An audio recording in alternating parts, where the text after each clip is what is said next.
দেখো আমরা একটা ডেরিভেশন করে নিই, বেজ লিমিটের ডেরিভেশন। তো এই ডেরিভেশনটা কি দেখো, তোমার এই যে টারবাইন এখানে আছে, ধরলাম আমি এই টারবাইনে ঢোকার আগের এই ক্রস সেকশন, এই পার্টিকুলার জায়গাটাকে এক্স, এটাকে যদি ওয়াই, এটাকে যদি জেড বলি, তো এক্সে যখন ঢুকছে এর এরিয়া আলাদা, এর ডেন্সিটি আলাদা, কিন্তু এর যে ভেলোসিটি, যে ভেলোসিটি ঢুকছে সেটা আলটিমেটলি কি টারবাইন আঘাত করছে, তাহলে এখানে ভেলোসিটিটা সেম কিন্তু এখানকার এরিয়া রো ধরে নিলাম আলাদা।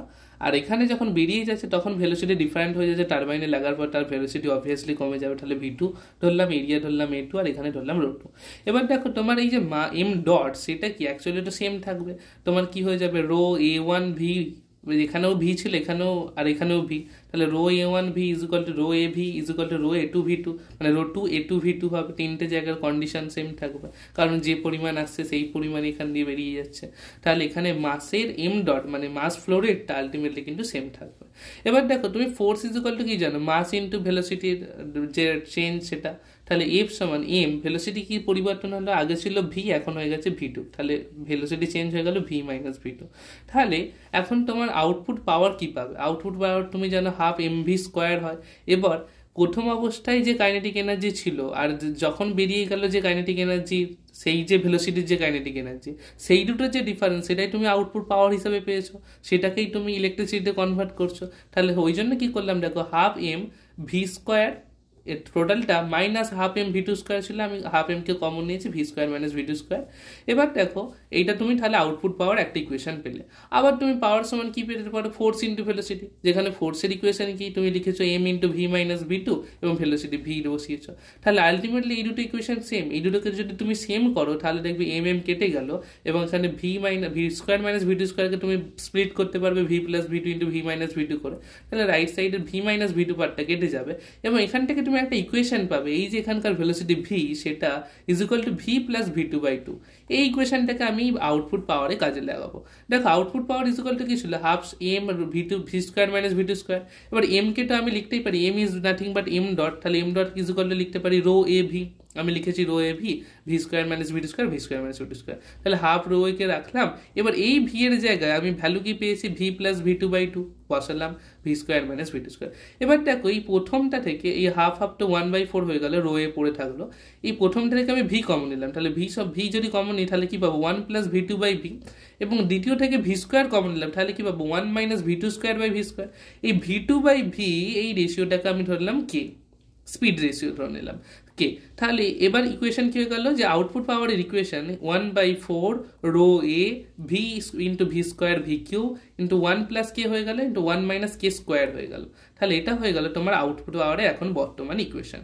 এবার তুমি ইনপুট পাওয়ার হিসাবে কি দিয়েছো না, তোমার যে প্রথম ভেলোসিটি ছিল ভি, তার জন্য যে কাইনেটিক এনার্জিটা হাফ এম ভি স্কোয়ার, এবং এম ডট তখন নেবো যেহেতু আমি পাওয়ার বলছি, তাহলে half M dot V square, সেটাই হয়ে যাবে তোমার ইনপুট পাওয়ার। তাহলে আউটপুট পাওয়ার ইকুয়েশন তুমি লেখো 1/4 ও এ ভি কিউ, যেটা পেয়েছো 1 plus K into 1 minus K square.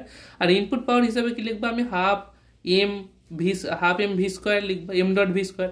M dot মানে কি ছিল, আবার এই এম ডট মানে ছিল রো ওয়ান এ ভি, এবং রো ওয়ান এ ওয়ান মানে এখানকার এরিয়া, এবার রো ওয়ান এ ওয়ান এবং আলটিমেটলি এখানে যেটা ছিল ভি তোমার ছিল।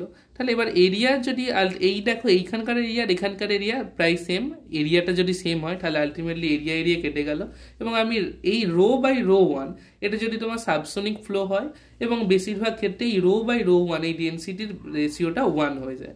আমি যদি এটাকে 1 কনসিডার করি ডেন্সিটির এই রেশিওটাকে, তাহলে কি পাবো দেখো, ultimate equation 1/2 into 1 plus K into 1 minus K square, বা বাকি টার্মগুলো কেটে গেল। তাহলে এই জিনিসটা হচ্ছে তোমার সিবি মানে কোএফিসিয়েন্ট অফ দ্য পাওয়ার, মানে আউটপুট পাওয়ার আর ইনপুট পাওয়ারের রেশিও।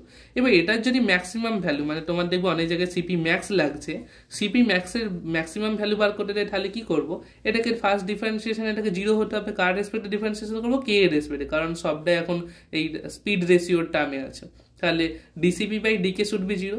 এবার দেখো আলটিমেটলি হাফ তো রাইট সাইডে গিয়ে 0 হয়ে যাবে। এই কে এর ইকুয়েশনটাকে দেখলাম যে এটা আলটিমেটলি তুমি যদি স্প্লিট করো পাবে 1 মাইনাস কে স্কোয়ার প্লাস কে মাইনাস কে কিউ। তাহলে এটাকে তুমি ডিফারেন্সিয়েশন করো, তাহলে কে স্কোয়ারের মাইনাস কে স্কোয়ারের জন্য -2k পেলে, প্লাস কে এর জন্য +1 পেলে, মাইনাস কে কিউ এর জন্য -3 স্কোয়ার পেলে, 3k স্কোয়ার পেলে, এবং এই ইকুয়েশনটাকে তুমি মাইনাস দিয়ে গুণ করো এবং সিধর আচার্য লাগাও, K is equal to minus x is equal to -b plus minus root over of b square minus 4ac by 2a। সেটা যদি তুমি লাগো কে এর ভ্যালু 1/3 পাবে, একটা নেগেটিভ পাবে, যেহেতু স্পিড রেশিও নেগেটিভ হতে পারে না তাই আমি পজিটিভটাকে কনসিডার করলাম। এবং কে এর ভ্যালু এই 1/3 এটা যদি তুমি সিপিতে বসাও তাহলে তুমি সিপি ম্যাক্স পাবে। তুমি যখন বসাবে এই ইকুয়েশানে তখন দেখবে তোমার সিপি ম্যাক্সের যে ভ্যালু আসছে সেটা আসছে 59.3%। তো এটাই হচ্ছে তোমার সিপি ম্যাক্স, বা তুমি যেটা অ্যাকচুয়ালি পাবে 0.593 বা 59.3%, এটাই হয়ে গেল তোমার সিপি ম্যাক্স। এটাই ছিল তোমার বেজ লিমিট, যে তুমি যে পরিমাণে একে এনার্জি দাও না কেন সে কাইনেটিক এনার্জিটাকে তোমার যে পাওয়ার এনার্জি বা তোমার ইলেকট্রিক্যাল এনার্জিটা কনভার্ট করতে পারবে বা রোটেশনাল এনার্জিটা কনভার্ট করতে পারবে। যে পরিমাণ কাইনেটিক এনার্জিটা আসছে সেটা হচ্ছে 59.3%, তার থেকে বেশি পারবে না। এটাকেই বলা হচ্ছে বেজ লিমিট। আশা করছি এই ডেরিভেশনটা বুঝতে পেরেছো।